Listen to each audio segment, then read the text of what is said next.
Hey, what's up, guys? Welcome back to another exciting episode of Is It Wrong podcast with your host, me, Rey Parra. Make sure to hit the like button, make sure to subscribe and share. Add all your comments. We love the comments. Every time we have a special guest, there's different comments. We have a conversation. We have a great time, guys. Remember to get our merch. We got some cool t-shirts, some cool mechanic shirts, some hats, some buttons, some mugs, all kinds of real good stuff. But just stay tuned for today's guest. It's going to be a great one.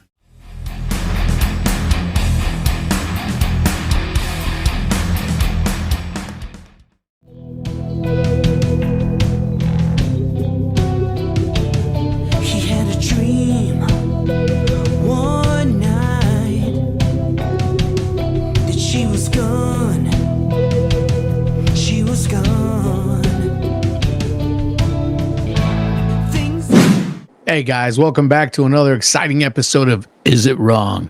Remember to hit the like button, share, and you can see us on Instagram, YouTube, and Facebook. And we're coming up on other platforms here shortly. And we're just glad to be here with you guys. And today we have a special guest, and his name is Giancarlo Floridia. Everybody say hello. Giancarlo, what's going on, buddy? Hey, real quick, I just got done eating some pizza. I got anything? Oh, Love it. No. Love it. No. Like you knew you were going to talk to me, so you had pizza and sauce. And Yeah. I know, man, it's like subconscious. Hey, you're Italian, right? Are you Italian? Yes. I knew it. Very. But I was raised here. I'm first generation here. I was raised in the beach cities of California, so I talk like this. But hey, you know, I can turn it off and on, you know. Yeah. You got the lingo when you need it, right? I look like it, you know. I got the facial hair and the cheeks and the eyebrows. Oh yeah. But when I talk like a California skateboarder. Ray's got a little Vito in him. Yes, Nice. I do. Actually, that's my nickname is Vito. I'll tell you the story some other time. Oh But yeah. it's funny when you hang out with the right amount, with the right people. You're like a chameleon. You turn into whoever you're hanging with. Like if you're hanging out with the Italians, you start talking like, "Hey, how you doing?" You know, you're hanging out with the Texans. "Hey, ¿qué pasó, vato?" You know. Yeah, I mean, We blend in really well. Larry's just Larry. Yeah. So are you in Cali right now? yeah. Were you in Florida for a while? So I lived there for a little bit in my teenage years, and my brother lives in Orlando. I almost moved up there, but I ended up staying here. Okay. Yeah, But I did live in that's- Orlando for like a year and a half, 2 years during my teenage years. I ran away from home at 14 and moved to Florida for a little bit. Oh, wow. right. How'd you like it? It's fantastic. It was like Yeah. California, just swampy. And the girls were hot. Girls were Woo! But I got the number one hottie. That's my wife. That's right. There Remember you that. go. Hey, Giancarlo, man. So I prior to talking to Larry, I didn't really know who you were. And then I started doing a bunch of research and stuff on you, finding out you're Frontiers Music songwriter, dude. Do they have other songwriters as well, or just you? I mean, there's different guys. I've become a popular one, I guess you could say. Had a lot of success over the past couple of years. Alessandro Del Vecchio was one of the head guys, and he's no longer there. So a lot of people are kind of predicting I'm the next dude for it. So I'm told. And I've been doing a lot of stuff, and a lot of stuff's coming. So yeah. So Like, the Italian's coming out and you're paying somebody off, right? Hey, there you go. Can't tell you. Or maybe they're paying me. Oh. Hey, that's got to be a good paying gig, man. You know, shoot. Hey, let me ask you this. Do you, like, when you're writing music for them, do you get to say, all right, this song's for Michael Sweet, this song's for this guy, or you just write songs and then they tell you who they're going to use them for, or you write them with that artist in mind, or how does that work? So it varies on the circumstance. So, for example, when I did the new Lynch Mob album, George Lynch brought me in. I knew I was writing a Lynch Mob album, so my goal was to get Lynch Mob sounding in the time period I had, like the early Lynch Mob albums. What George was looking for, what I thought would be the best. They had a new singer. Whereas Michael Sweet will bring me in, or it depends. Sometimes I'll just write. Like, for example, I wrote a song, sent it to Frontiers, and they just like got some new stuff on the new Robin McCulley album. And it's like I just sent it. Like I focus on, and they were like, "Hey, we want to use this for Robin McCulley." Okay, great. So sometimes I'll send full completed songs that I feel would be good for the Frontier sound, and they'll approve it. Or sometimes I work with the artist directly, or sometimes like I'm working on a new album right now for somebody at Frontiers. I can't give all the detail on what it is, but I can say who it's for. I'm working with Nathan James from Iconic. Man. Yeah, great singer, Trans-Siberian Orchestra. Yeah. So they brought me in for that. I can't give all the detail what it is, but it's with something with him is what I can say. And so I'm writing in the vein of what I really think works for Nathan James. So I'm writing stuff that's anywhere from like kind of Lynch mobby, like a blues metal thing, to something like George Michael. I mean, because Nathan's so versatile. So I try to study the artist in general who I'm working with. If I don't, I'm just writing good quality songs I think the fans would like, and I send it over. So it really depends. It really depends. Like I wrote a song with Jeff Tate from Queensryche in mind because I met his guitar player, Kieran, in Hollywood, and we got together, went to Kieran's studio, and wrote this new song. I was going to send it to Jeff Tate, and I said, hold the brakes. And I said it at Frontier, said, look, I knew the new Clean Breaks coming out. I wrote on the first album with James Durbin from American Idol. I said, I wrote this for Jeff Tate, but I don't know. I think James Durbin would crush this. And they wanted the files immediately and approved the song. It'll come out this year. Nice. But it was originally for Jeff Tate. But I have it on my phone. It's incredible. Very like Queensryche, like DeGarmo, Jeff Tate era, like if it was today. But James knocked it out of the park. It's really going to be a great song. Awesome. Yeah, we're actually playing a festival Labor Day weekend, and James Durbin is going to be there. Oh, tell him I said hi. Yeah, I will. And also, I don't know if you know Les Carlson, but he hooked me up with James. I'm actually going to get James on here on the podcast. You want to get on, just in case James watches this. He loves wrestling like me. We're big 80s wrestling fans. James and I sent each other 80s Macho Man Ultimate Warrior. Like the Clean Break video I did with him, there's a scene where we're on the plane and he does the Macho Man spin. And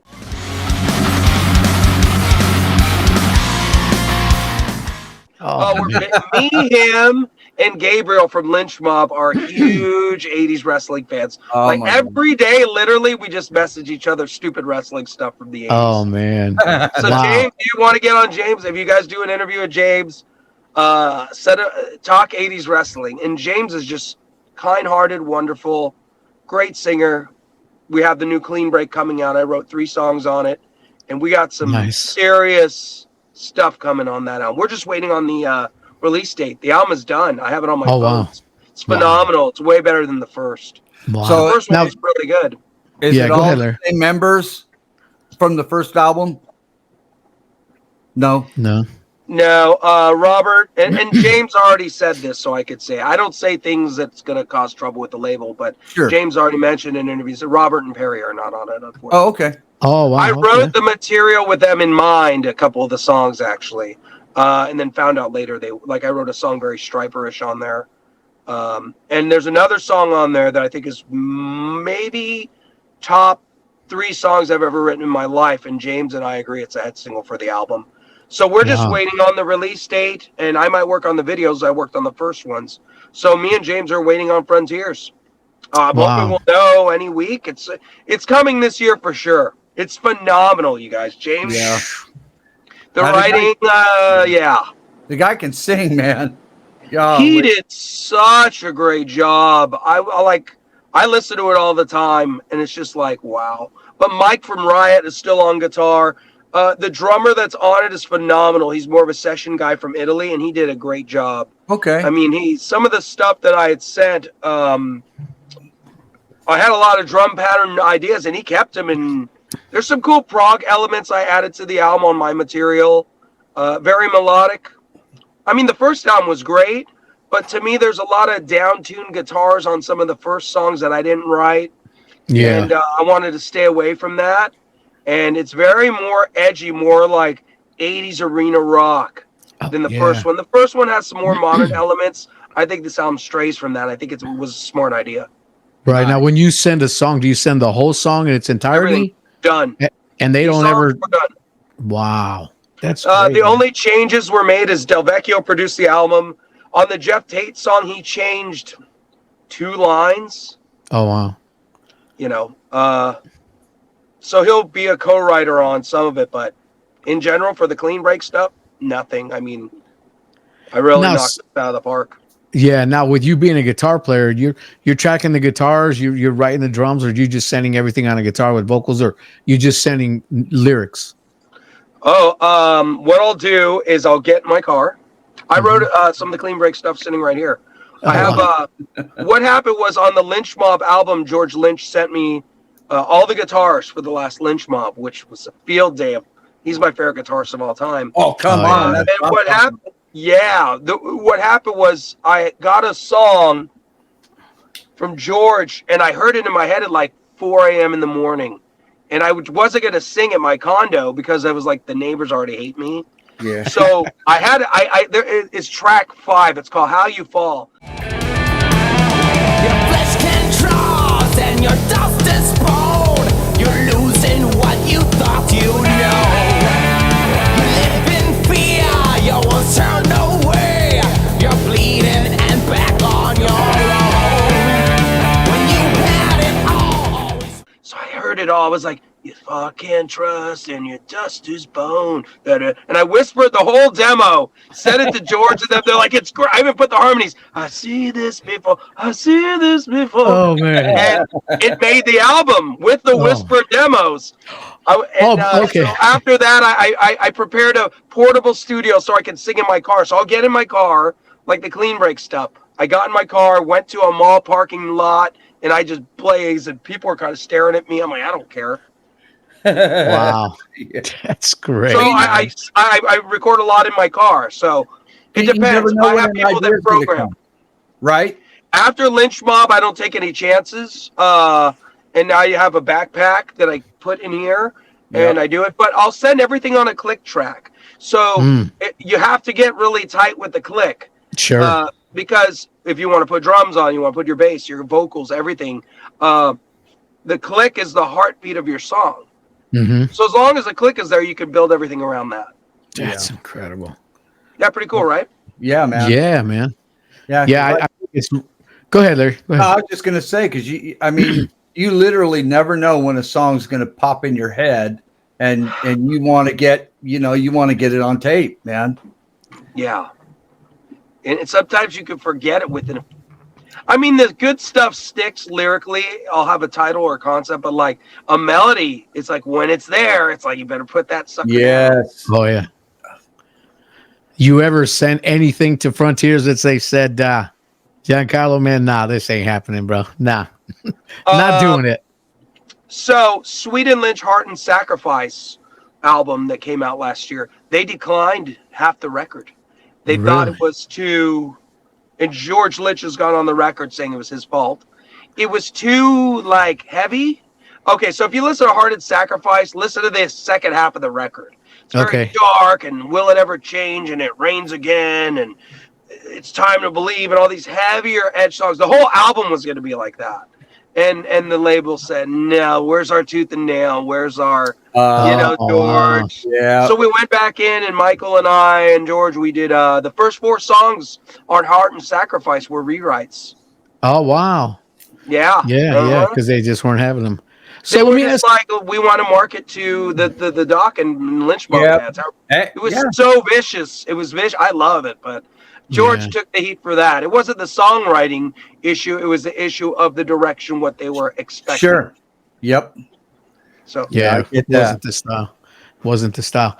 Now this is kind of, since I started looking into you and stuff, I'm like, how does a guy like you, I don't mean it in a bad way. I mean, how do you find a way that you're all of a sudden you're writing for Frontiers Music and you're hanging with George Lynch and Michael. I know you and Michael are good buddies. By the way, we'll talk about Spinning Wheel later. But Spinning Wheel. We'll talk about that song. Let's talk about Spinning Wheel. Yes, we will. Okay. But anyways, freaking Spinning Wheel. Go ahead. We'll talk about it in a minute. Or we can talk about it now, but go ahead. No, but so how did you even get into all that? How did you? I know you're a great writer. I've heard a lot of your stuff, and I'm like, man, the dude's a great writer.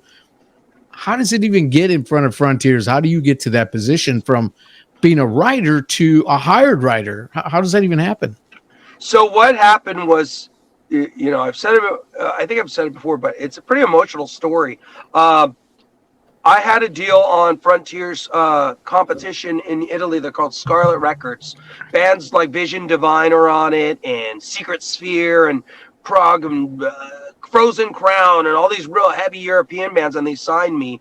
I had a band with Tim Gaines from Stryper, Matt Starr from Mr. Big and Ace Frehley. Yeah, Fate's Edge. Yeah, Fate's Edge, yeah. So we did very well in Europe and Japan. I got a deal with Universal Distribution in Japan, and we got a lot of press. I was going to do a fifth Fate's Edge album, and I always wanted to be a Frontiers. They're my favorite label. And Del Vecchio's like, why don't you come write for us? And I'm like, might be a cool idea. But he's like, we'll give you a chance. Because I have a funny story. I don't say names because I'm not going to throw people on their bus. But I always tell people to believe in themselves. Because on the last Fate's Edge album, I actually was going to send it to Frontiers. And a gentleman who was no longer there, I reached out to him, said, look, I want to send you the Fate's Edge album to check out. And he's like, I just don't think we'd be interested. And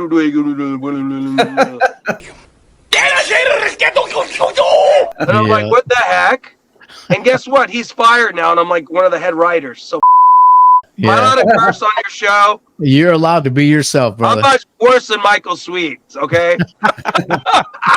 I'm like, Michael, why do you want to work with me? It's like working with the enemy. No, I'm joking. You know what? I know you are. I'm like an Italian, dark, abused kid. And like, Michael kind of like took me in like, this poor guy. This poor kid, man. Let me help this guy. Todd LaTorre said the same thing to me from Queensryche. He's like, yeah, me and Michael we wrote that song, and then I'm like, why do you want to work with me, man? He goes, it's like we're two opposite ends, It works. It does. It really does. Because you know what? It can work. It does work. It worked great on the song they did. But Todd then asked Michael, hey, would you sing on one of my songs? And Michael's like, nah. You know, we can. Sweden, Lynch, Heart, and Sacrifice. Oh, I guess we can get into that later. But writing for Michael. Writing for Michael, I always have that in my mind. I could actually hear him singing in my head.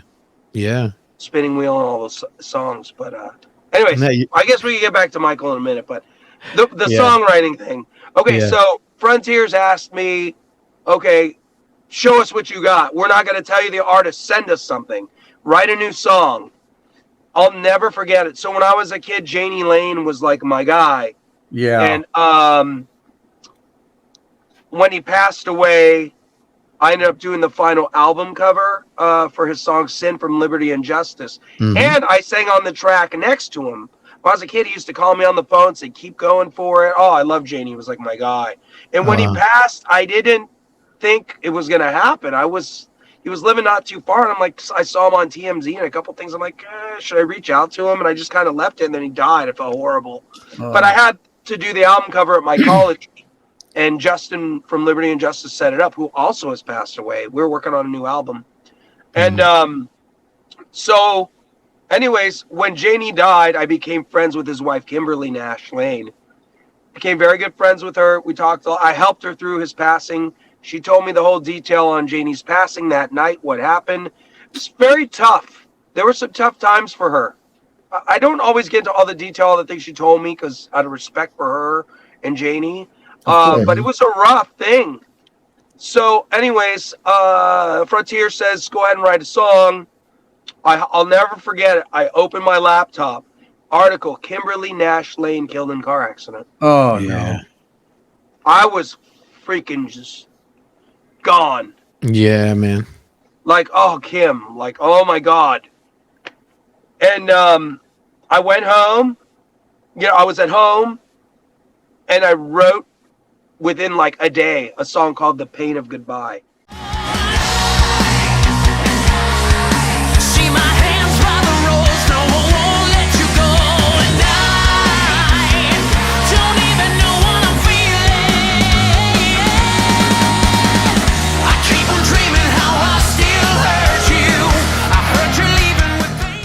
Sent it over. This is amazing. Kim and Janie got me in a front. It did the Clean Break debut. The Clean Break debut, cracked Billboard. So that song, "The Pain of Goodbye," got me into Frontiers music. So Janie Lane and his wife Kim kind of got me in. That song is what got me in. Robert Sweet kept talking about how good the writing was.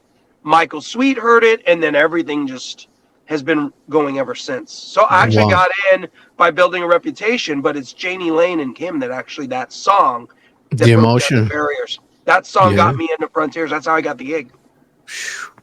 Pretty wild. That's incredible. Yeah, That's incredible. Thank you, Janie. Rest in peace. Thank you, Kim. Yeah. Always be grateful. Yeah. Weird. Go ahead. No, it's just weird that they're not here. Oh yeah.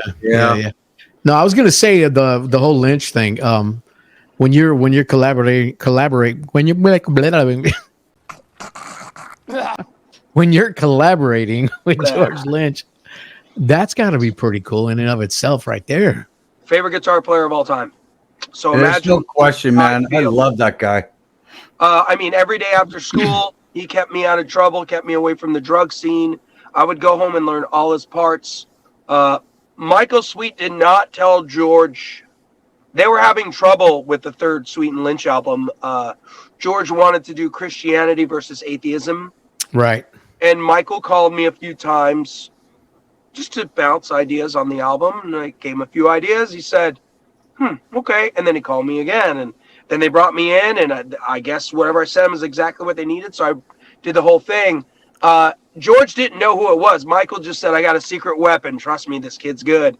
George was going to build a guitar for me. We talked. I said, I hope you like the album. He's like, that was you? I go, yeah. He's like, oh my God. It's, like my favorite Sweet and Lynch album. I said, thank you. If you ever need anything else again, let me know. 20 minutes later in my inbox, you're writing the new Lynch Mob album, Gabriel, together with you. I'm like, oh my God. But I was on a deadline. I only had a couple months to co-write the record. Yeah. Wow. Right away, I heard How You Fall within a day, Caught Up, Erase, The Sinner. I just kept hearing him. And, respecting George's beliefs at this point in his life, being an atheist. When I heard The Sinner, I was sitting eating in Torrance, and I heard, "Have mercy on my soul, 'cause I'm a sinner. Can anybody pray for me?" I heard all this stuff, and I'm like, George, I know you're an atheist, but dude, this song is called The Sinner. Yeah. Is that okay with you? And then he's like, it sounds interesting. You should try it. Fascinating. And then I got to see them in concert a month later. He's like, The Sinner live. I'm like, dude, I thought this guy, and then it's Babylon. And I'm like, Oh, yeah. So, George, I was respectful in anything I would do. Yeah.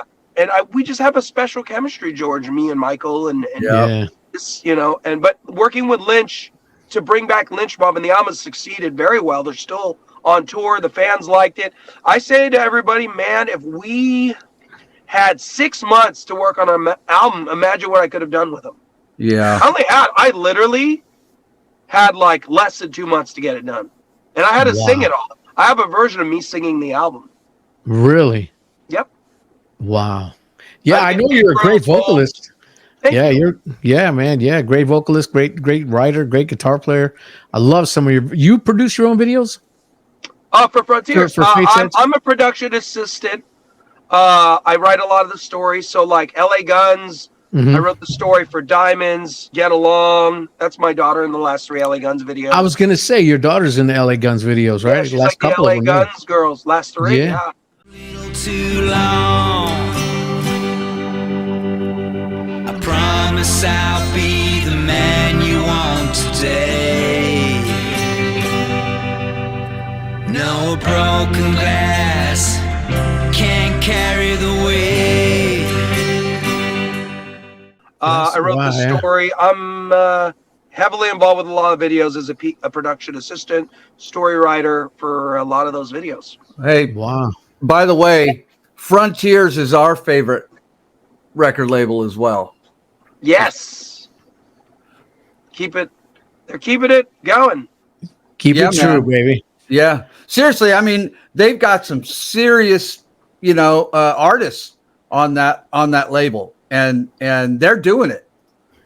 Yeah, they're keeping it alive, and wait till you see what's coming, man. I mean, especially, with Alessandro, he is. I have a lot of respect for him. As you know, I co-wrote the Soul Driver with him and Michael Sweet. Yep. But Ollie's a keyboard. He's like in a journey and sticks, and I'm into like 80s MTV hard rock guitars. Come on. I'm into Anthrax, Megadeth, heavier guitar stuff. So what I'm doing, trying to my direction with any of the writing is more guitar based. But I work good with the AOR stuff, like when I did Soul Driver with Michael and them. But like when you come down to me, it's gonna be more. Yeah. Like I like a lot of the early '90s, Winger Pull, Warrant, Dog Eat Dog, Slaughter, Fear No Evil. I'm into stuff like that with a darker edge, but keeping the melodic side. Yep. And you know what's the cool thing about that? A lot of your videos that I've watched are in that vein. Yes. You get that feel. I'm just watching your videos going, this is good old 90s. Just Love kick it. your butt, love rock and roll, man. I love it, man. There's a reason. There's a reason that stuff was selling millions. It was fantastic. And there's a reason it's making a resurgence. Yeah. A resurgence. Yep. Because I was a little kid. I was a little kid back then. I would come home and watch MTV every day. And I'm a big 80s pop fan. Richard Marx, Bryan Adams, George Michael, Terrence Trent D'Arby. And I put a lot of those hooks, like the Lynch Mob album. Like when I was working on it, I listened to some of the more recent ones. I just didn't hear the 80s hooks. So George is like, I need hooks again. I'm like, I'm your man, and yeah. So you're as far as with your writing with Michael and with George Lynch and that, you have other guys that you're frequently writing with and built a relationship with and you kind of hang with, or are those like your key guys right there? Well, Michael is like my brother and my dad at the same time. I mean, I have a real dark religious history as a child. Unfortunately, I was part of like a cult. I tried to get away from it. I ran away from home at 14. I saw a lot of people committing suicide. So that's kind of some of the darker edge to my lyrics. Like on Lynch Mob, the first song, Gabriel Colon came in my house and we were working on some ideas. And he's like, George Lynch wants this weird song about kids that are abducted and their identities are erased and all this weird stuff. And I'm like, oh, I can do that. I'm like, I got it. So I said, George, do you want me on the dark side? I'm in. You ready? If you only knew the power of the dark side. Really want me to breathe that hard? Actually, some of it was so dark, George is like, I can't do this. Oh, last really? song on, he's like, you need a. I'm like, all right, but erase. George sent me the articles. I wrote that song like a couple days later. It was like perfect. Dang. All the vocals about these kids and the mind, and you can't erase the evil, but you're gonna rise out of it. And the last song on Lynch Mob Babylon album was called "Let It Die," and George sent me a message. He says, I like it, but that "Let It Die" I think it's just too dark, Gian. I'm like. Well, I'm trying to bring you guys into today also lyrically. And I'm like, George, it's not like I'm saying let it die, like let's kill somebody. I'm saying like let the situation die out. Yeah. And I knew this was coming. So they called me 2 days later from the studio, Gabriel and the engineer, and they go, George just left the studio, Gian. And I go, okay, why are you calling me? They're like, it's not called Let It Die anymore. I'm like, I already know. George already told me he didn't like Let It Die. Yeah. Like the concept of it is so dark. And they're like, it's called Babylon.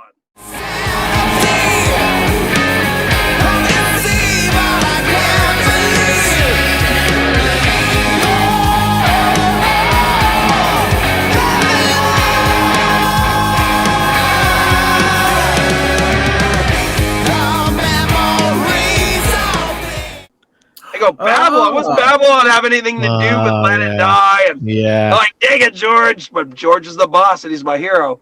So they were laughing and I said, you think it's funny? You're going to have to sing it all year. So they sent it to me. And I was listening. I'm like, oh, that's pretty cool. It's like the same thing. Instead of Let It Die, Babylon. I Same have hook, Let It Die. I have Let It Die on my phone with Gabriel singing it. And, dude, I'd love to hear it. I got it. I'd love to hear it. Send it to me. You could have to pay you got to pay the vig, right? This is Everybody's got to pay the vig, you right? gotta pay the, I have it. It's really cool. Let it die. Actually, if you look at the lyric sheet on Babylon, they accidentally put "Let It Die" as the last lyric. It says it. It says "Let It Die" on the lyric on Babylon. Think it was intentional. Maybe they were giving me a little. Yeah, giving you. Maybe at Frontiers are like, we will help Giancarlo. Let it die. Yeah, man. Yeah. But the funny thing about it is that was George's idea of Babylon. And I told them, I said, I promise you, George is going to not only call the song Babylon, he's going to name the album Babylon. They're like, no, he's not. He's naming the album Babylon. I'm like, I told you. Yeah. And, George, we did a great job together, but George is the boss. I respect, and the fans like it. I mean, I get it. Babylon is like a state of chaos, a state of something horrible that needed to be brought to an end. So it fit. It fit. I think the Babylon's a great song. Yeah. I think it came out cool. It's a long song. They weren't going to keep the long guitar solo at the end. I said, you have to keep that in there. Oh, yeah. There's another version where they gone. I said, no. George is like, I'm just noodling. I'm like, noodling? That is an insane solo. And they listened and they kept it in. Yeah, that's great, man. Now he's a great. Not only is he a great guitar player, he makes some badass guitars too, don't he? I got a bunch of them. We're making. Dude, I seen one that I was like, wow, that's. You put a bird skull. We're doing an Ultimate Warrior guitar for me next. Oh, come on, really? He's like, that's a good idea, like that 80s wrestler guy. I'm like, let's do it. Man. I think we're gonna do like warrior symbols on it on a black. We're working on it now. I'm hoping I'll have it within the next 4 or 5 months. Wow. I did a podcast. One of my very first ones I've done was with a guy named Meatball. He was the all-star micro wrestling champion, the little midget guys.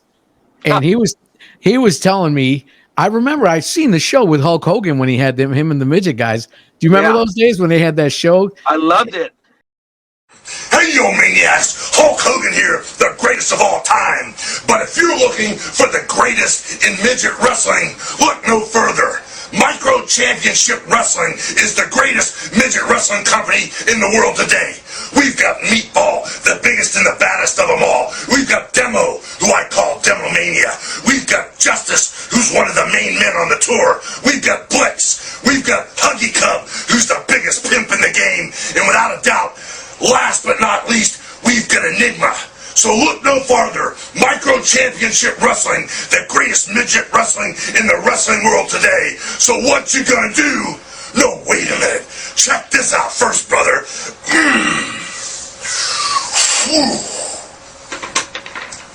Now, what you gonna do when Micro Championship Midget Wrestling runs wild on you? Check this out, brothers.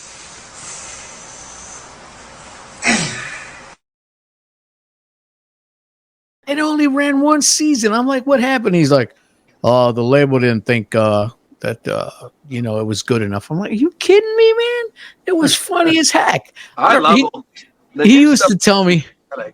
Oh yeah, but he was telling me that the Hulk Hogan would meet him like backstage once in a while, and just for the heck of it, he'd grab him and just like throw him across the room, you know. It's fun stuff, man. The new stuff is too. I don't follow the new stuff. I like the old stuff. I show everybody I got an Ultimate Warrior tattoo. Oh yeah, man, yeah. That's like a. Look at that. Says always believe. Heck yeah, man. Oh yeah, no, I'm a huge old time wrestling guy myself. Yeah. Randy Savage, all them guys. Yeah. No, man, just you know what? And like you said, the stuff today is just more drama than it was more wrestling back then. You know. But if you follow it, you got, you're part of the story. And my kids and that, we have WrestleMania parties here. The giant screen TV in the backyard. And I mean, we do it up here, but look, I love it. 99-cent store. These are all going under. I'm parked in front of one. I just noticed that. Look how rock star I am. Oh, yeah. Store. Look at that. High quality interview for you guys. I'm thinking Hollywood. I'm like in the middle of nowhere. Yeah, I'm thinking we're going to be in your studio somewhere. Or yep, 99 cents only, guys. That's the secret beautiful. To the vocal songwriting. Hey, bring me $1 over here. Studio. I am in the studio. The Honda Civic. It's a nice car. You're right. It's a nice Civic. Look at that. Lots of fun stuff is happening. Heck yeah. Anyways, Heck yeah, in the studio. Hey, I You need got to create a like a car question. studio. Sure, sure. So, I know you do a lot of, you do a songwriting for a lot of people. I know you're a great musician. So, with that, do you do anything of your own stuff aside from all that? Are you still playing in bands? You playing out?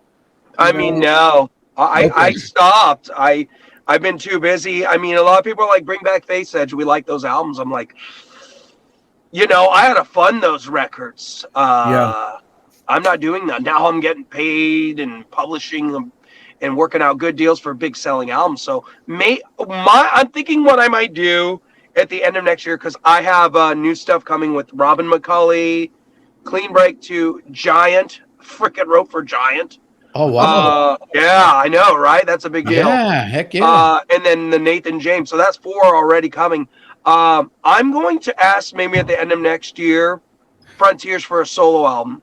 Maybe of songs re-recorded with me singing. Like, Yeah, do man. a Sweet and Lynch song, do a Clean Break song, do a Giant song, do a Robin McCulley song, do all these catalogs of songs I have to. So I think I might approach it that way, because a lot of people, I'll show them the demos and they're like, you got to sing this too. And I'm like, so a lot of people like my voice also. So if I come back, it's not going to be under Fate's Edge. I think I'm going to come back under my name, because I've kind of built up a good reputation. So yeah. I think I can do it on my own. Giancarlo, yeah. And it's catchy. Floridia.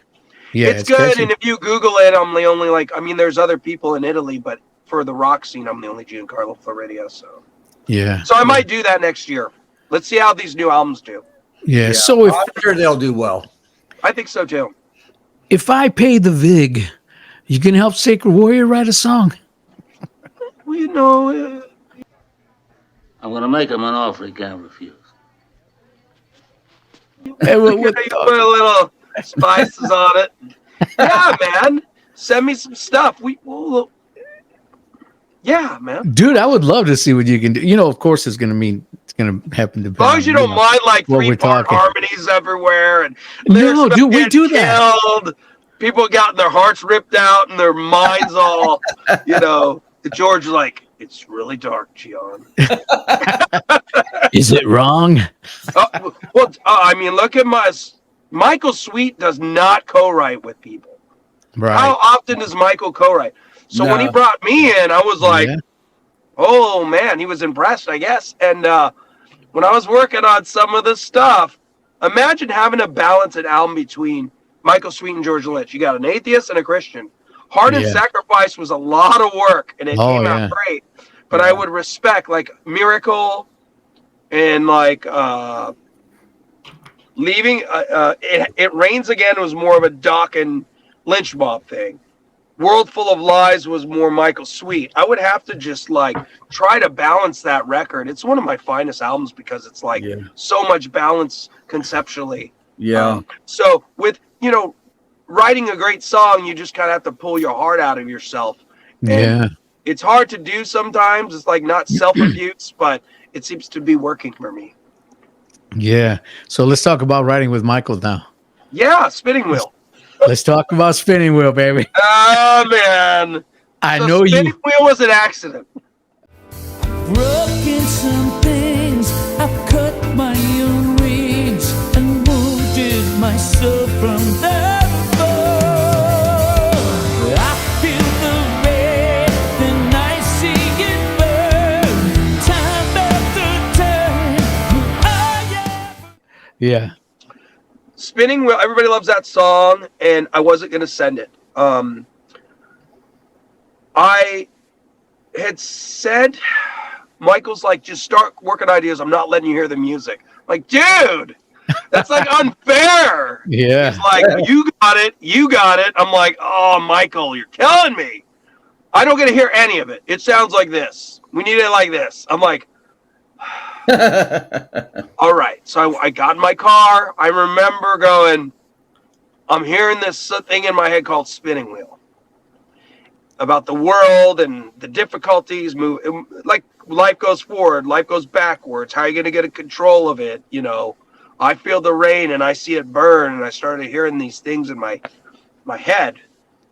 I put it all together, verse 1, verse 2, pre-choruses, bridges. The way I work it out for Michael on Soul Driver was I'd put multiple ideas together for him and send it to him. Here's a song called Spinning Wheel, verse 1, verse 2. Here's 2 pre-chorus ideas. Here's the chorus. And I could just hear him singing in my head. It's very scary. Oh, yeah. And which is a weird thing. Yeah, that's weird, bro. Very weird. Especially when it becomes reality. He's like, so I remember Spinning Wheel to me was too weird. I'm like, I don't think Frontiers and everybody's going to send it anyway. I remember even clicking on my phone, like the send button, reluctantly. I'm like, this is too far out for everybody, but I'm going to send it. Started working on Soul Driver, and Michael Sweet's like, Spinning Wheel! Oh my God, Spinning Wheel would have been a hit. I'm like, out of all the songs I sent, freaking Spinning Wheel? I called my son, and I told my son about Spinning Wheel before it was, I didn't even think it would make the cut, the idea, out of 20 ideas. And I'm like, I wrote this weird song called Spinning Wheel and sent it to Michael. I don't know, I'm like, it's like my Warrant Cherry Pie, where it's like, yeah. I kind of love to hate it. She's my cherry pie. And then he sent it to me, and I was just like, oh, this is a hit. Yeah. And the video is actually really cool, too. Yeah, the video's cool. So don't doubt yourself. Even like if that song is not typical Frontiers lyrically, or it's more like Peter Gabriel or Sting or Richard Marx or George Michael or something like that. A great song is a great song. So in the future, Spinning Wheel taught me just send it, because you never know. Yeah. People love Spinning Wheel. It's one of my finest moments. I mean, what a great song that it came out to be. And Michael and Ale crushed it. The video's great. Fans like it. It's got a lot of views. Everybody likes Soul Driver. Soul Driver, I hope we do a second one. It was actually going to be a Michael Sweet solo album, and the label wanted to give it a name. So like Sunstorm or Revolution Saints. Yeah. So it was actually Michael Sweet's solo album. Yeah, so I helped name it too. I helped name it with Michael. He was trying to come up with name ideas, and I said, how about this or that? And he said, well, I want one word only. And I'm like, SD. Well, soul, S-O-L, not E, but like soul regular, because we had a song called Soul Inside. So I said, what about Soul Divider? Because they had a song called Divider by Stryper, Sweet Del Vecchio. And he hit me up a few days later, that's close. And he goes, because Face Edge was one word. I said, you could put it in one word like Face Edge was in Queensryche, like that. Yeah. He said, no, S-O-L-E, he said, Driver. I'm like, that's it. And we sent it to the label, and everybody loved it. It's a great name. Yeah, that's cool. How was it like? What was it like with writing with Alex DeRosso, Matt Starr, Tim Gaines? Tim Gaines, great bass player from Stryper, and that whole thing happened, and he got out, and you didn't hear nothing about him for a while. Then all of a sudden, he pops up with you. What was that like? Well, Tim was in my band, so imagine how this has made me feel. Yeah. I had to call Tim because he played on the last Face Edge, and I called him. I said, look, I got a writing gig, and Robert Sweet and Barry Richardson are on it. I have to call you. It's a big opportunity with the label. How do you feel about it? And Tim said, I give you my blessing.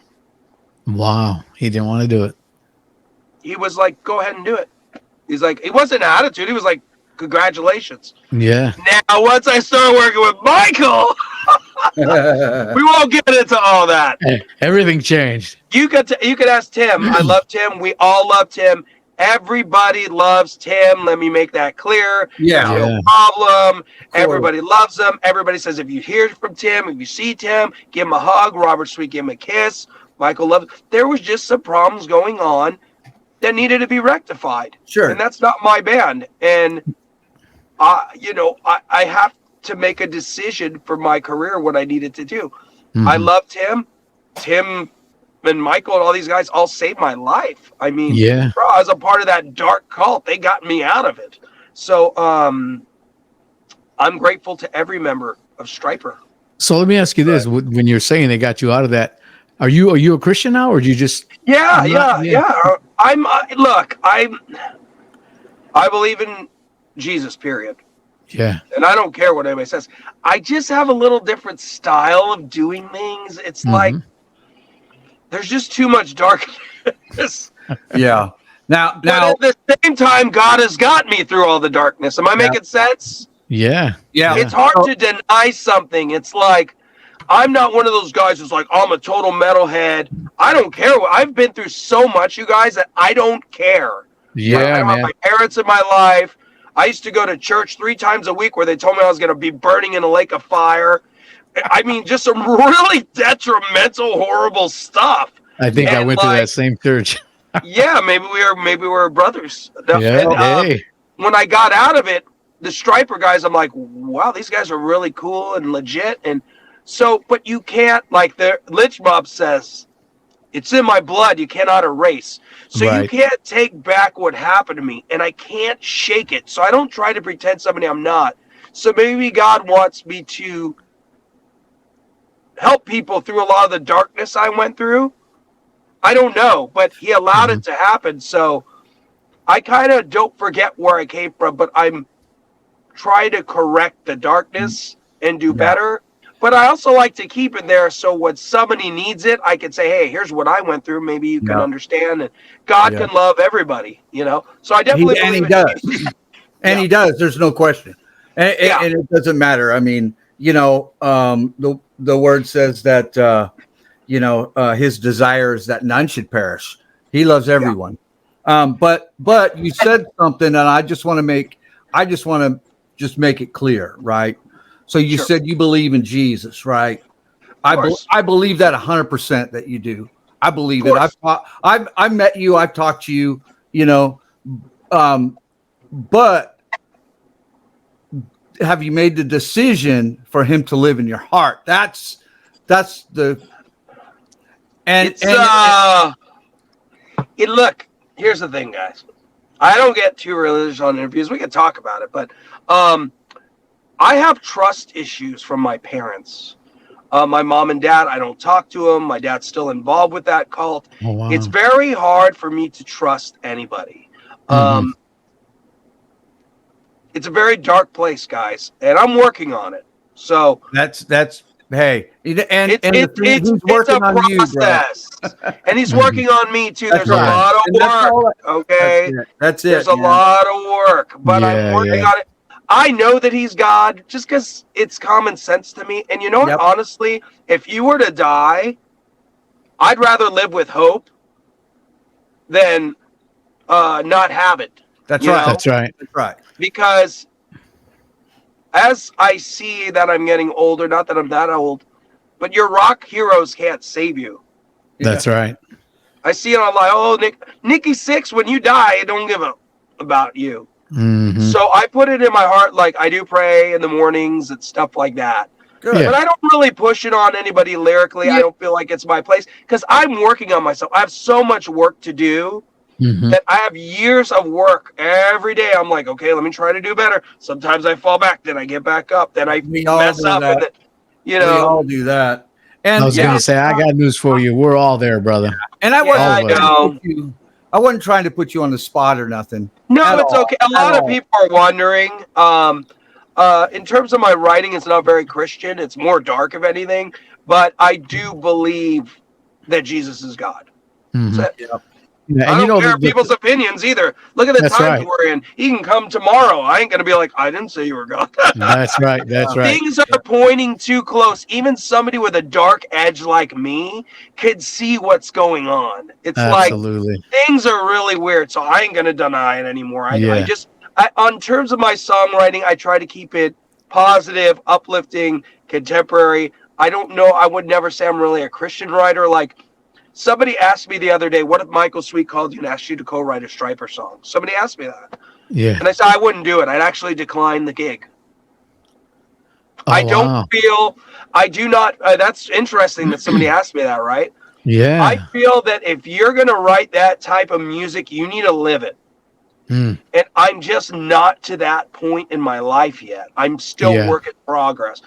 Could I be there one day? We'll see. But right now, like if Michael said, let's work on a Stryper album or something, I'd be like, yeah. You know, that's kind of ministry, man. I don't want to be a hypocrite. Yeah, I don't need you guys to be like, what was John doing with those 5 girls? Yeah. You know what I mean? And then I'm on blabbermouth like, I didn't know. You know? He sure wasn't praying with him. That's Motley for Crue. sure. I'm still a little Motley Crue. You know what I'm saying? I'm Italian. I like girls. You know, hey, I don't know. I'm working on it. I'm working on it. So any of you hard rockers see, or like the Lynch Mob song, I'm the sinner, right? Like I'm still Yeah. Oh yeah. Yeah. So that's you know what an I was gonna interesting say. question. Yeah, and you know what I was gonna say is it's kind of like acting. There's a lot of Christian actors that do sex scenes and they do things and it's their career. But do they have a relationship with the Lord? It's kind of, they're not going to do nude scenes. Not that I'm aware of, but it's their job or whatever. But every man is going to work on his own convictions, right? But I'm trying.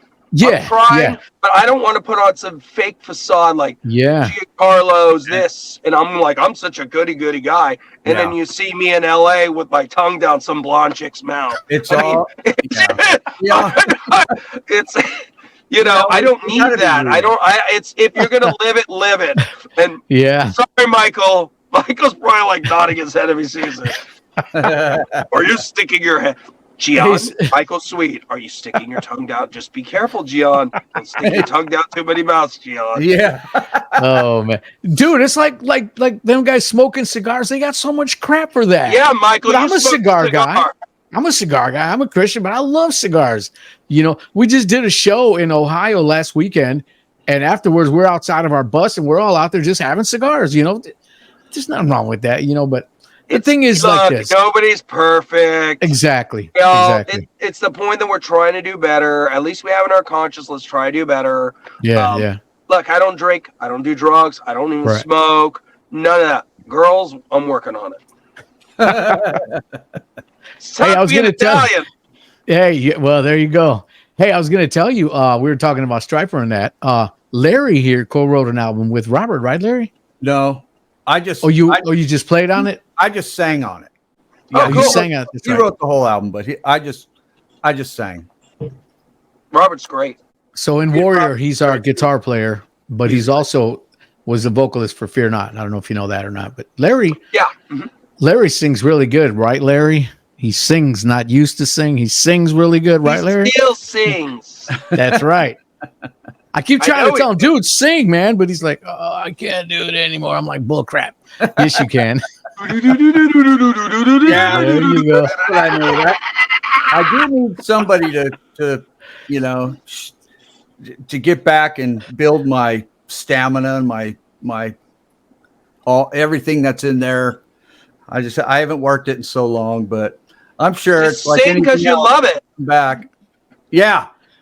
Get in the car and freaking, And I that's if you like the Christian tunes, rock out to that. If you like the melodic rock out to that. Just sing. I like it all. I like it all, man. Yeah. I'm trying to turn him on to like bands like Camelot and Nightwish and stuff like that because he's never heard of any of that stuff. I'm really into that too. I love There's them some guys. really cool stuff. I always tell people to check out X Japan. They're really cool. X Japan. They're like the biggest band ever in Japan. They do like Tokyo Dome. They do prog metal mixed with glam metal mixed with like symphonic metal and they're like Dragon Loudness. Force, like Dragon Force before Dragon Force. Really? And then the drummer plays his double kick and he looks like a chick in glam and then he gets out there and plays classical piano. Check them out. They're insane. They're X Japan. Yeah, I'm going to check those guys out. There's a lot of stuff. You kind of have to dig. There's obviously stuff on Frontiers too, but like there's some other bands in Europe. Like I like a band called Heat. Eric ended up being the singer of Skid Row recently. Yeah. Oh, wow. They're good. There's a band called Eclipse on Frontiers that I like. I like Eclipse, man. They're great. There's some good stuff out there. You just kind of have to dig a little bit. Yeah. What's Sebastian Bach doing these days? Do you know? I think he's releasing a solo album. I wanted to write for him. I was talking with Todd Kearns. I did a video with him from Slash a Snake Pit. It's called Heroes and Monsters. I did the videos. It's him, the drummer from Evanescence, and the guitar player used to be in Y&T. Love it. And I said, hey, your buddies with Sebastian, hook me up, you know? Yeah. And Michael Sweet had dinner with Sebastian a year ago and texted me, I'm having dinner with Sebastian. I said, why are you texting me that? Because he knows I want to write with him. I said, we should talk to him. He wants you all to himself. Well, I said, Michael, imagine if me and Michael Sweet would sit down and write an album with Sebastian. Oh, my God. Oh, my God. That was insane. Maybe one day. You know why I'm laughing so much, Giancarlo? I had a day like that with Larry today or yesterday. I think it was yesterday. I was talking with Todd from Queensryche, Todd Latore. Yeah, Todd. And I told Larry what we were talking about. He's like, oh, I see what you're doing. I see what you're doing. It's like the opportunity to create with people you love. Hey, yeah, man. There's nothing wrong with that. Heck yeah, man. I'm trying to work with CC DeVille. And, really? What's he doing these days? I'm friends with him. He lives over here. I'm friends with him and his son. And I didn't want to reach out to Poison's management and be like, hey, I want to sing for CC, get rid of Brad or something. Yeah. It felt weird. So what I did is I tracked him down. His son has a band right here. I've known him for like a year now, and I'm good friends with him and his son. I go hang out with him all the time. Sorry. And he's heard the new Clean Break, CC, and he hangs out, and this is such a hit song, Giancarlo. You know? Yeah, that's so great. You know how to write such good choruses, Gian, you know? That's so great. And I'm like, well, let's do an album, dude. I'm like, let's sit down and write it. Well, my son's band needs help with songs too, Gian, you know? Well, I'll help you, CC. Let's just do something. Yeah. I think CC, look, I know we can get a deal. Like, even if we wrote some stuff, I'm working on it. I'm working on it. But at the end of the day, it's up to CC. He's a good guy. I consider him a friend. His son's a great drummer. I'm going to support his band. But at the end of the day, it's up to CC. I know he's going to do the Poison reunion shows, but I said, CC, let's do something. And he knows I can write. And he's like, come to all the shows and we hang out all the time. I saw him 2 nights ago. Oh, wow. So, yeah, I've known him for about a year now. I met him when I was a kid at a birthday party, and then for a rock star. And, he's great. His son is great, Valen. I'm good buddies with Valen. So it's up to CC, but I'm ready to work with CC anytime he wants to. Are they still with that stadium tour or next summer? It's next. Okay. Yeah. Yeah, I know they did it a couple years ago. I went and saw them and Motley Crue and Joan Jett. Yeah, and, I'm going to take the opportunity. I forgot who the other band was. I wish he would do something. And it's not like he has to tour. It's like I maybe talk to Frontiers like, dude, let's do a Samantha 7 album again or like something. Yeah. But it's up to CC and his wife, or I don't know if they're married anymore, but his significant Valen's mother. We talked. She says, keep pushing him. She's like, keep talking to him about it. She wants to see him do something, I think, outside of Poison. So it's up to CC, but I'm ready for CC to rock if he wants to do it. If not, I'm happy being friends with him and his family, and I appreciate it. Yeah, absolutely. You know what's weird is like it happened to me years ago with Warrior. We were in the band. We did 5 albums, did a bunch of touring and that. And then I got burnt out on it. I was like, I didn't want anything else to do with it. You know, but now I'm doing it again, past couple of years. And I'm glad I am. So you get to this point in your life where you're just like, I think I've had enough. Not everyone, because it seems like you getting more excited about it. I'm ready. This is nothing. I'm ready. I think CC loves spending time with his son and his family and wants that. And I love that. Nothing wrong with that. And that's where he's at. And I respect that. Yeah. But I'm ready if he wants to do something. Yeah. CC? Yeah. You're listening. CC's calling me right now. Sorry. I'll sing, dude. I would love to sing over those Poison type riffs. Oh, yeah. I'd go off. And I'd put like 3-part harmonies on it and like dark lyrics about death and destruction and abuse and Hey, Giancarlo, it's too dark. It's too dark. John. Right? Good song. Roll it back. It's dark. I don't know about Let It Die. Dark. I don't know about it. Dude, Let It Die was like my freaking... Have you heard Babylon, the song Babylon? I have not. It's like Dream Warriors. It goes. It's a freaking long song. Yeah. And I'm like, how am I going to do this? It was a challenge. I was so proud. I did it. I added elements of the album Dysfunctional by Doc into it. I was very happy with the result with Let It Die. I'm like, I did it. I freaking knocked this song out of the park. I did it. Gian, Let It Die is really dark. It's too dark. That is so That great. just crushes you, don't it? I got my version. Yeah. I got my version. Yeah. It was crazy finished. It was in the can. It was in there. It was the last song. Yeah. I love you, George, forever. I'm grateful, George. I love you. Don't mess up my guitar. Yeah. Actually, Yeah, it's gonna come back with a warped neck on it or something. right? You'd be like, what's this? Ugh. No, George is Am I great. He's supposed to actually play it? sweet. So sweet. Yeah. So, What is I what would is love this to meet him thing? someday. Big bucks, right? Them What's guitars are pretty expensive, aren't they? Them custom made. yeah, but we worked out something. I mean, Oh yeah. That's I did awesome. write 2 records with him last year. Yeah, I actually had reached out to his management company about getting him on my podcast, and they said, "Well, we had talked to him, but you're going to have to talk to him directly." And I never heard anything. He's, I'm not sure. George is a trip. Yeah, I know. He's very. I don't know the words. I can't even explain him. But he's a genius, but he's very quiet, very mellow. When he'll call me to do work on songs, hey, Giancarlo, could we get this done? Can we get that done? All right, cool.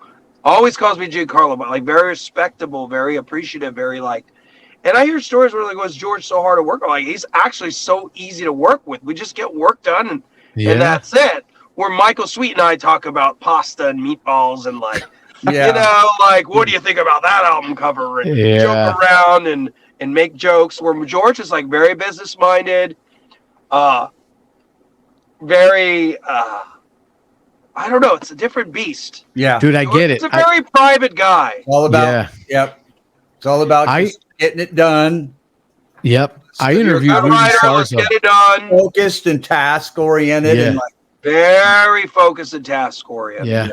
I was gonna say I interviewed Rudy Sarzo, and he's just like that. I could ask him, "Hey, so how's the weather in LA today?" And he's like, "It's really great. But if you were to write it in fifth notes, it's all about music, Yeah.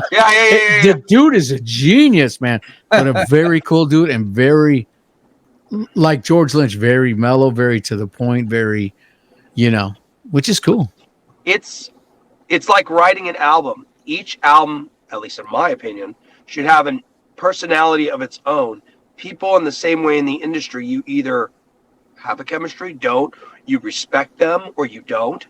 The problem is with me, I already respect them all because they're all my heroes, so I got to work with them. Like what George said, let's change it to Babylon. If that was anybody else, they would have got an ear. Yeah. George, I'm like, dude, you're I slipped once in a conversation. I'm like, well, you are the reason I play guitar. I'm like, oh, shit, I should have told him. Now he knows. Now he's got me.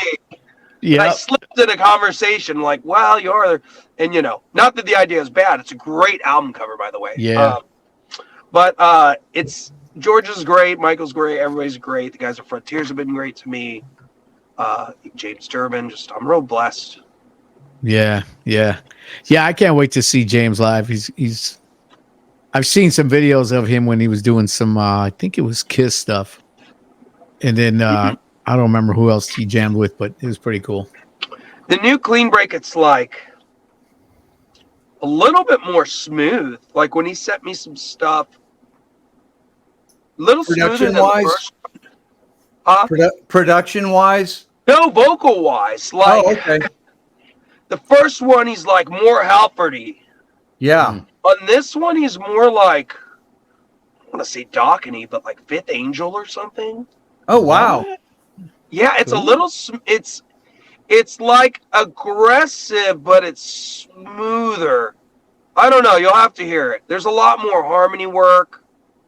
It's really cool. I like when I got some of the cuts, I was expecting him to be like sky high at all times. Yeah. I hear a lot more control on this album. Wow. Maybe because I sang the original songs. I'm joking, James. I'm joking.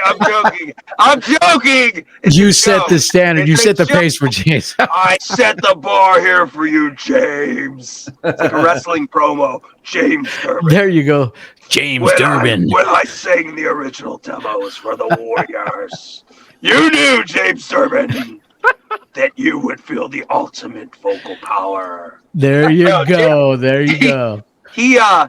It just sounds, not just on the songs I wrote with it, but overall spectrum of the album, he really impressed the hell out of me. Yeah. Yeah. Really did. Whereas like Michael, when we did Soul Driver, he's like, what should I do vocal? I'm like, sing like it's 1987. Yeah. You know. So do you get involved in the production side of things as well? Yeah. I suck. I think my demos suck. I mean, I'm okay with the recording aspect, but like right now I'm working with a guy named David Julian, who Steve Brown from Trickster referred to him. Okay. Steve was following my writing. I went to go see him, and he walks in a restaurant. I was like, dude, I'm following your writing. I'm like, what the heck? I'm here to try to link up with you. It's like, here's my phone number. And so Steve put me together with David. He's working with me on some of this new stuff I'm sending to Frontiers. He did 10,000 Volts of Ace Frehley, and he did Russell Guns. And so production-wise, Dave's helping me with a lot of the stuff. We're working together, so that's cool. But sometimes I'll just send it. Here's the click. Here's all the guitars. I'll say to a friend, can you program drums for me? You know. Yeah. But with David, we're kind of doing stuff together, and he's just great. I suck as a producer. I'm not going to bullshit. Yeah. But look, a great song. You can pick up a guitar, play it, and sing it. That's you know it. Yeah. You know it. I don't need all the garbage and pitch shifter and whatever. Just give me the guitar and the mic and let's rock. What do you want to do with your life? I want to rock. Yeah. And now that stuff just comes to you, huh? I just hear it in my head, man. That's it's like crazy, the antenna, man. Like Leaving It All Behind by Sweet and Lynch, or like Spinning Wheel, or Rise Again was called Shine Again, the first single. Got in the car and I started hearing, When You Waited For So Long and Every Day Seems More Than Wrong. Remember Nights When You Could Fly Above the Sky. And what was that? I remember I was walking in to work on some of the Soul Driver, and there was the day it looked like the sky was painted with, like the clouds were painted. And I think I said something like, see the painting in your eyes, the shades of color in the sky. Yeah. Return me to light, or whatever it was. And I just kind of I'm just very creative, I guess. No, that's cool, man. I guess. I used to could write that like wears so much black, Yeah, you see a lot of color, huh? Inside, there's a lot of stuff. Yeah, I bet. The black is just an Italian facade. There you go. Yeah, I'm going to start calling you Vito, too. You're going to be a new Vito, all right? He's like, I got this. Hey. Yeah. When did I ever refuse an accommodation? Yeah. That's great. Anybody you haven't written with that you would like to write with or for? Oh, my goodness. Like your bucket list of artists that... Chris DeGarmo from Queensryche. Oh, yeah. Mm-hmm. Bring him out of retirement. Let's do something, maybe. That would be great.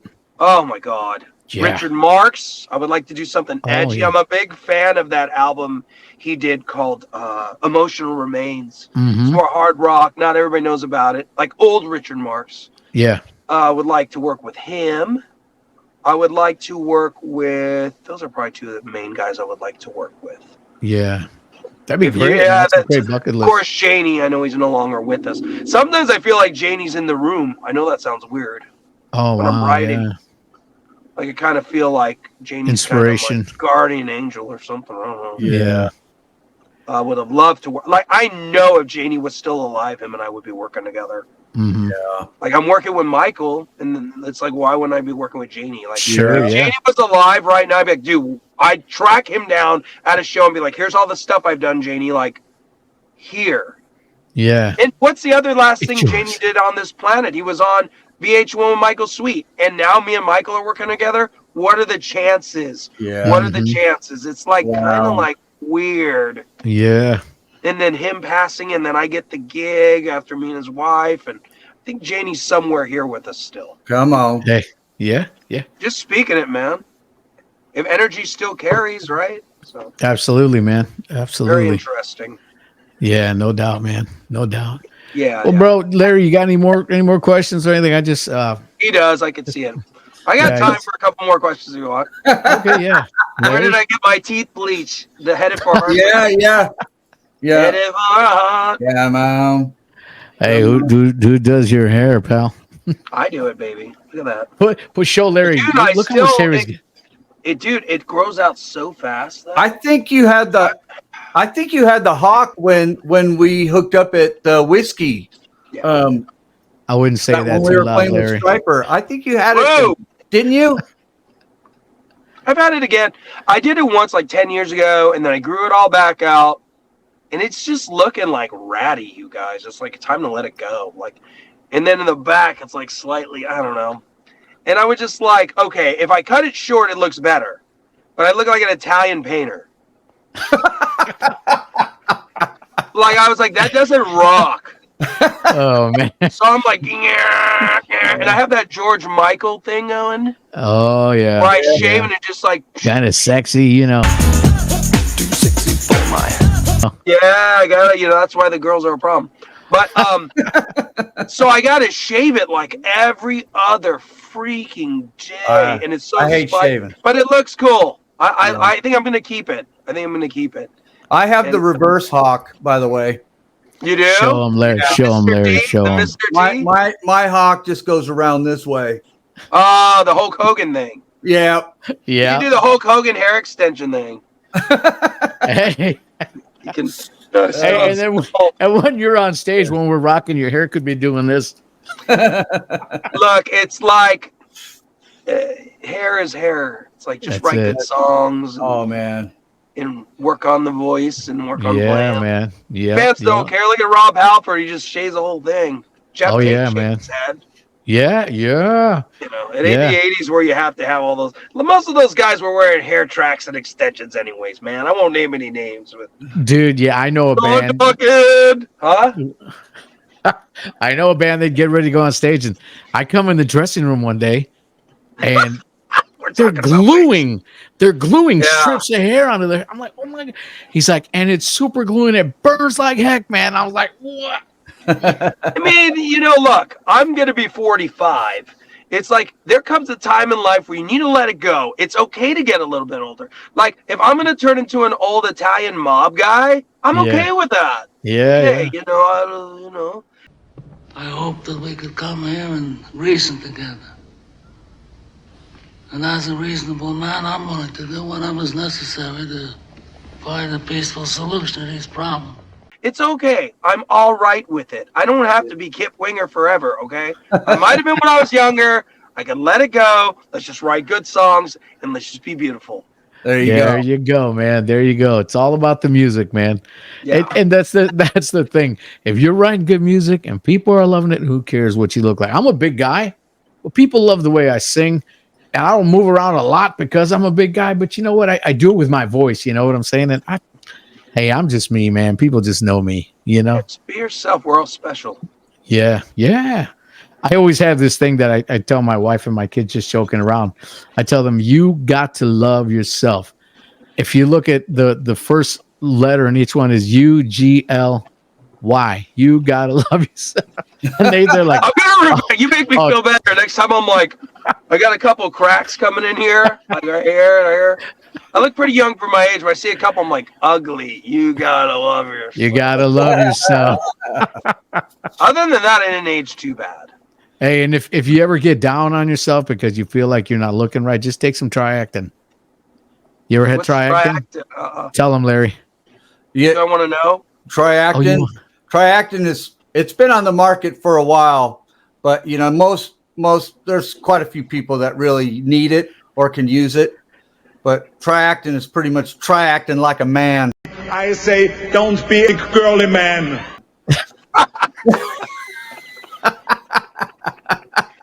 I'll try. That's how. Yeah, my grandson. So emotional. I come out, my back. Wake up in the morning. I'm like, oh, back sore. You know, he's like, going to the gym. I go to the gym. Look at these guns. You know. yeah. Oh yeah. Going to the gym. I had bad neck injuries from headbanging, and I fixed it. I had to have a lot of work done. But going to the gym, I do that all the time too. It's just staying away from the pasta that's the deadly part. You can't. Hey, I don't see guns. I see ink. You got ink all over there, huh? Guns, ink. Guns and Oh inks. yeah. I got a little bit of ink. Oh, my son. Dude, check this out. My son just did that piece yesterday on there. He's feeling in my arm little by little. Oh, under there is brutal, man. Oh, over here was even worse, bro. Yeah. And the elbow. But he freehanded that, and then he's just filling this in. That dude's amazing, man. The worst tattoo I ever had is when we were filming LA Guns Get Along. We did half in Vegas. Yeah. And then we did half in LA. And I went to see Phil Lewis in Vegas. And right in not my armpit, but what in between your arm here. Sorry. What is that area? In the crease. Your inner pit. Oh my God. Dude, he was doing, I'm like, dude, is your tattoo gun okay, dude? It's like, everything's fine. I'm like,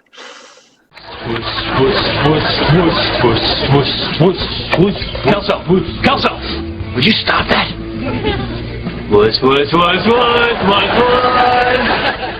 I'm like, dude, I'm gonna leave. Like, are you sure it's not broken? And have you had that area tattooed? Yeah, bro. Look, I have.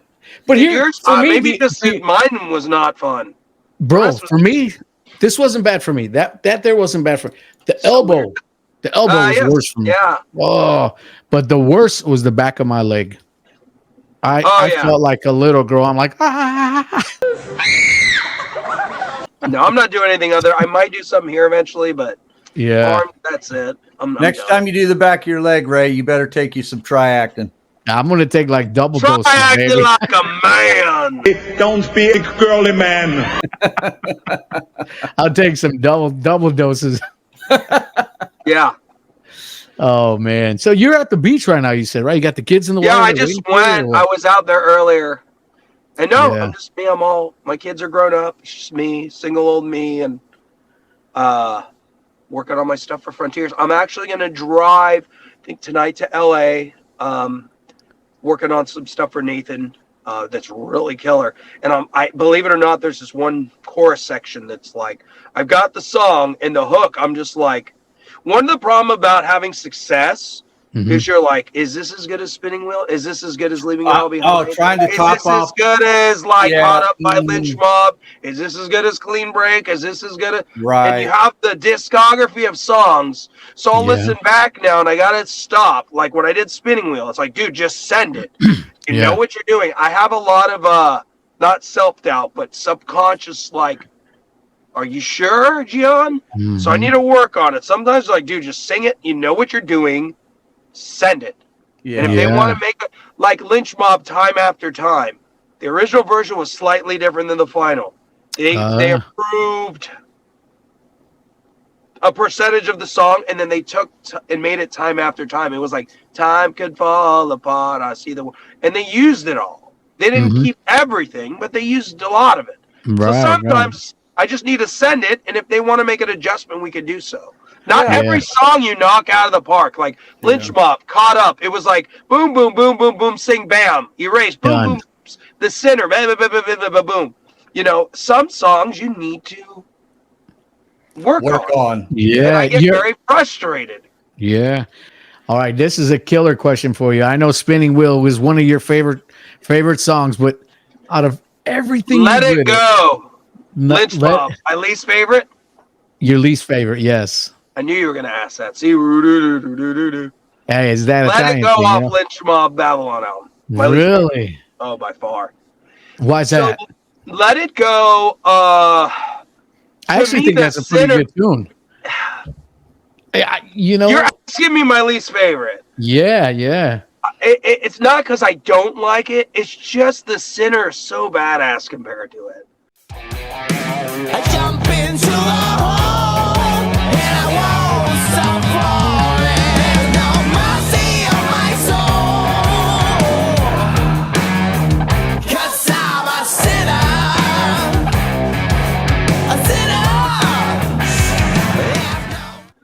Sinner's such a strong. They're very similar. Right. I had a different verse section when it goes. It was like, there's always something wrong with your mind, honey. It was cool. It was more like Lynch Mobby. Yeah. It was more like that Oni Logan swagger. Yeah. And it'll never change. Oh yeah. You gotta down now. You gotta fit in now and let it go. And they kind of kept my chorus, but the verse they kind of changed about going to see him on the road. And I just thought the original version of the verses had a little bit more old school Lynch Mob swagger to it. Oh, right. There's something to there's always something wrong with your mind, honey. It was super cool. So to me, that's kind of like my least favorite song. I just felt like we could have got it to another level. I noticed a lot of people like it, but it's just one of those. You asked. You just know what it could have sounded like and what it could have been. I think we should have spent a little bit more time on that song. I also noticed in reviews for the album, people were saying that song was a little passable. Yeah. You know, they're like, Let It Go is all right. Yeah. Dang it, Like I don't want albums that beat say track, it's okay. yeah. I want it where they're talking how they are about like heart and sacrifice. Like every song is cool. When I heard World Full of Lies too off Sweet and Lynch, I thought it was really bizarre the way it came out. And I'm like, if it's the closing song, it's great. That song's a little trippy too. I don't dislike it. It's just different. It's like a Motown thing.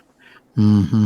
But yeah, Let It Go. That's an easy answer. All the rest of the songs, I feel like Let It Go is one where I'm like,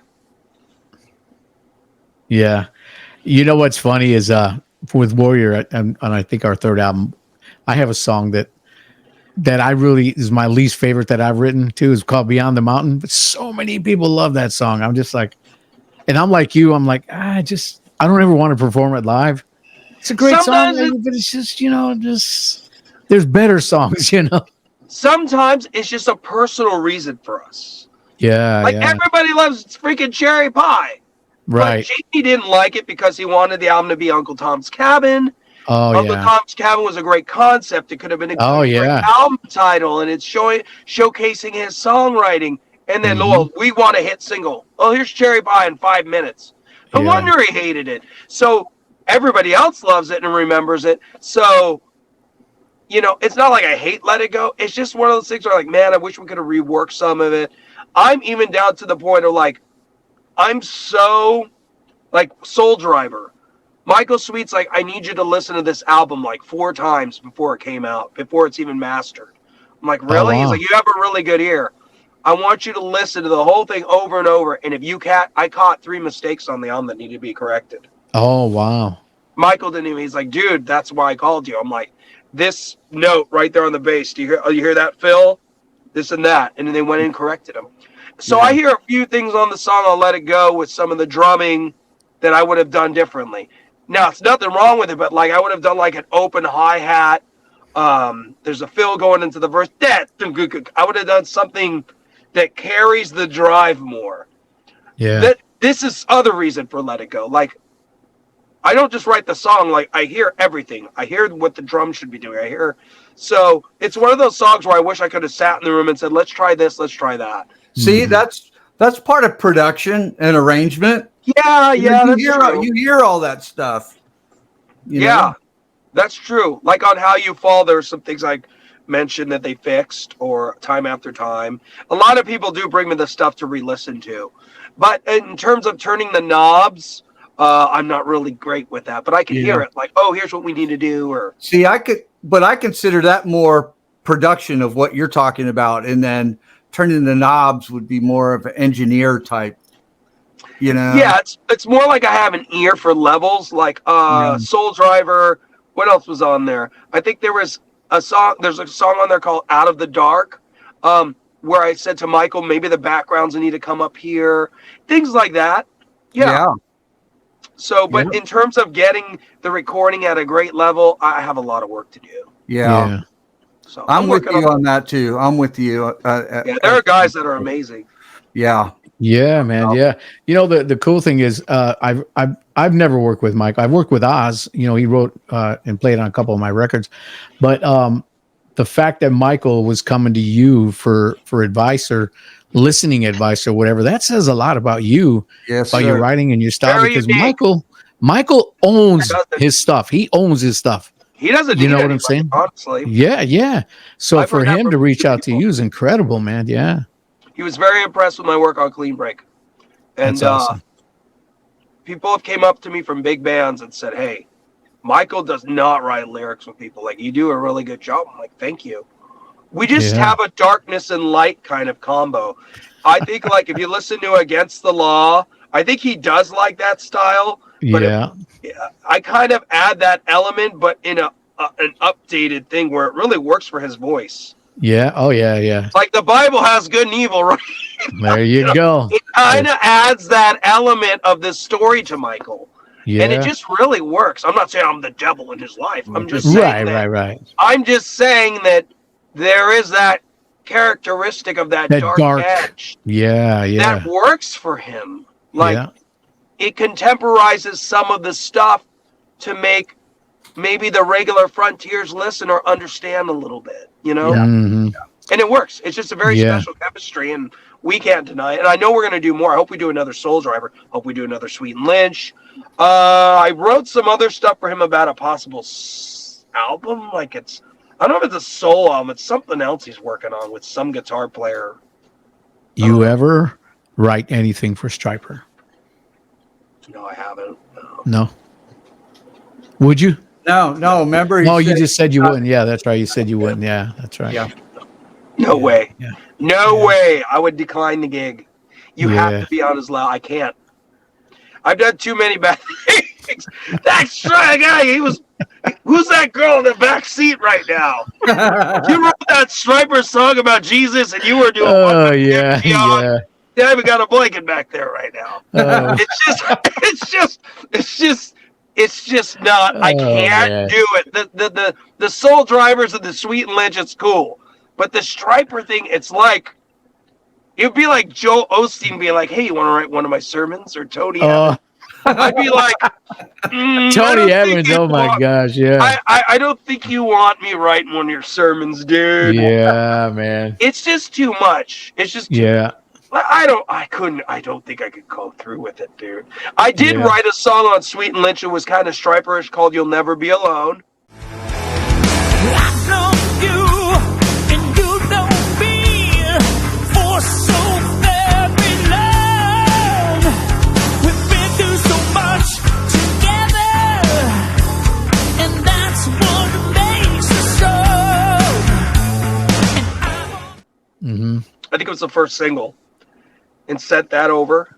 That was one of the first 3 ideas I sent Michael. And that's really positive.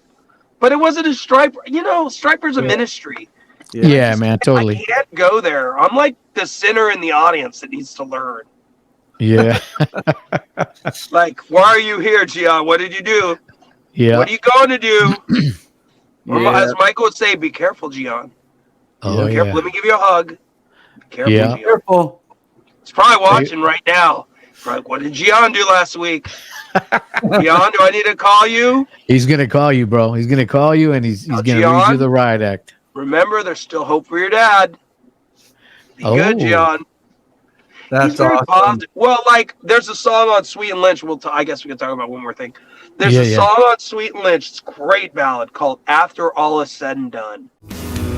Time goes by so fast, the sun goes down again. There's so much that I wanna say. I'm sorry how it ends. I thought that we'd move on. I think it's track 6. It's like a blues ballad. I thought it was going to be one of the videos. I actually wrote a video for it in my head because it was a bonus track for Japan also, like a different version. And Yeah. they did Miracle and Leaving It All Behind instead. So I written it all out. I was sitting at dinner one night. I'm like, I got this great ballad idea. It's about me and my father and our relationship. And I sent it to him, and he's like, this is really good, but it's real dark. It's really tough. So That seems to be a consistent theme with your writing. Really charged you. So I'm gonna put some stuff in it. Because Oh, man. after all is said and done, the original version was about me and my dad, and we're not close, and days are going by, and we're gonna die this way. Oh, man. And Michael's like, why don't we put something in here about restoration? So when you go back and listen to the song, it's really nice. It's the last verse says when you and I learn to forgive, life and love will hold on to, even though you're not close to me and I'm not close to you. I didn't write that. That's Michael. Right. If it was me, it would have been you know what, Dad? I hope you're happy. And when we die, I'm going to freaking haunt you and you haunt me. And we by the way, together, and we'll be buried, and our arms and hair will be all over the. And Michael's like, Gian, there's still hope. Yeah. No, it's man. Michael really helps me not be such a freaking whack job. That's awesome. And so next Lynch Mob album, I'll send it to Michael first. Actually, Michael's responsible for me getting the Lynch Mob album. What if Michael wouldn't have brought me on for Sweet and Lynch, Heart and Sacrifice? Yeah. I would not have co-written the new Sweet and Lynch Lynch Mob. So actually, Michael Sweet is responsible for Babylon. Wow. I would have got the gig. Yeah, of course. Yeah. George was impressed with my writing on Heart and Sacrifice. Yeah, man. Wow. I would have never, if I would have said, "Hey, George, can I write songs for you?" I'd be like, "Who is this?" Yeah, who are you? Yeah. So Michael Sweet, we kind of owe him a lot. Yeah, man. Yeah, we all do with all the music they've done with Stryper and all that. Just great. I remember as a kid, man. I was a kid. We were in a secular band. We were called Nomad, and we all got saved. We all became Christians, and we gave up secular music. We were like, we're not gonna listen to anything but Christian music, right? And we started going to this church, this warehouse church with Pastor Randy Schoaf. And he said, hey, there's this band coming to town. They need an opening band. Yeah. And we're like, well, we're not really a band anymore. And he's like, well, you guys maybe put together for one gig. And we're like, well, who is it? And he said, it's a band called White Cross. And we're yeah. Okay, yeah. So I'm like, okay, we'll do it. So we got together. We learned some Stryper songs and some Saint songs. And I think we had a couple of songs that we had converted over, And it was really cool, man. We got together and we played with the show. And Stryper at that point, I think it was was it To Hell with the Devil? The very first one. I can't remember which record it was, but man, that was Soldiers and Yellow and Black Attack. Yeah. Those were such impacting albums on our lives, man. It's just like, wow, man, the great Their band, new one's good too. I have the new album on my phone. Yeah. I won't tell anybody. The whole thing. It's great. Yeah. Hey, nobody will. I told them, go back to that. Your secret's good with me. Yeah. Hey, your secret's good with us. Don't tell the record company. Don't tell the record company. Yeah, there you go. There you go. Now you'll be sleeping with the fish. Who sent you that? Did the Michael Sweet to send you that? He will pay for what you've done. Michael's don't tell anybody, and I'm telling you on an interview. Yeah. Well, that's a good record. It sounds like Mr. Stryper. Yeah. Nice. That's cool, man. That's cool. Well, bro, it's been great talking with you. Hopefully we can keep this friendship going, man, Yeah, we'll have to do it again. Maybe we could do it again when these albums come out in the next year. Absolutely. Yeah, for sure. For sure. But I'm going to need you to talk a little bit more because you don't say a whole lot, bro. I mean, you're kind of quiet, No, actually, I love it, man. Let me tell you something. You just said I talk too much. No, listen, here's what I'm saying. You make it easy on us. Guys like you, I love talking to guys like you because you talk, man, and you talk, and it's great, and it makes it easy on us. I've done podcasts. No, listen, I've done a podcast where I'll ask somebody something like, how did this happen? You just got to know somebody. You got that Italian record company that's ran by the mob. You got that look on your face like, hey, you talk to me like that. You know who you're talking. I'll call Larry. He don't answer the phone, and I'll leave him a message. I'm like, do you know who I am? Do you know who's calling you? When I call you, answer that phone. He'll call me back. What was it in Rocky? Take Adrian to the zoo. Yeah. Why taking Adrian to the zoo? Because retards like the zoo. I'll tell you what to do. Take it to the zoo. I hear retards like the zoo. Hey, this bum got to say that. That's right. Larry, you want to go to the zoo, Larry? No. Well, there's a lot going on, so I'm excited about it. No, dude, believe me, I wasn't saying that in a bad way. I love it, brother. great. For real. I'm Yeah, sincere. dude. Larry, I'm sincere, bro. Great. Hang in there for a minute, all right? Hey, guys, listen, man. This has been a great time that we've had with the Giancarlo Floridia. I know I heard you say something to someone that said, yeah, we're doing some research on you. And you're like, did you spell it right? I don't remember. Probably a lot of people spelled it Florida, right? Yeah. Yeah. Actually, some of the publishers didn't. I had to call Frontiers. Like, dude, it's going all around the world tomorrow, and it says Florida. Fix it. Oh, wow. I've had that problem a couple times because I think it auto corrects my last name a lot. Right. It's been a problem. All right, so hang in there for a minute. Guys, thanks again for being part of this. Remember to subscribe and like. And remember, join us for us next. Is It Wrong? Giancarlo, pleasure having you, brother. It was so right.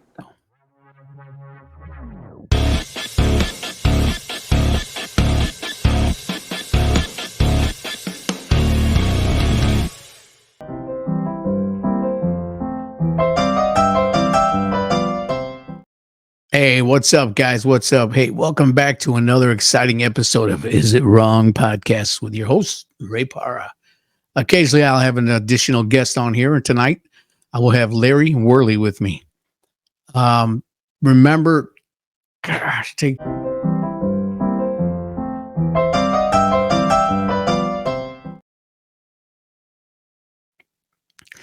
Hey, what's up? What's up, guys? Welcome back to another episode of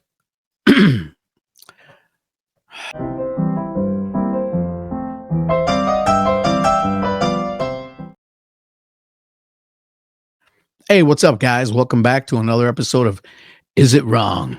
I wanted to say thank you to everyone who subscribes.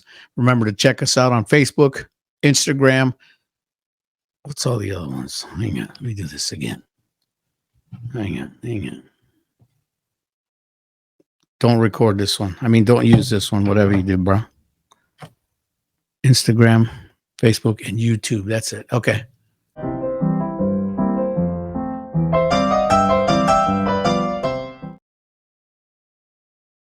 Hey, what's up, guys? Welcome back to another episode of Is It Wrong podcast. Try it again.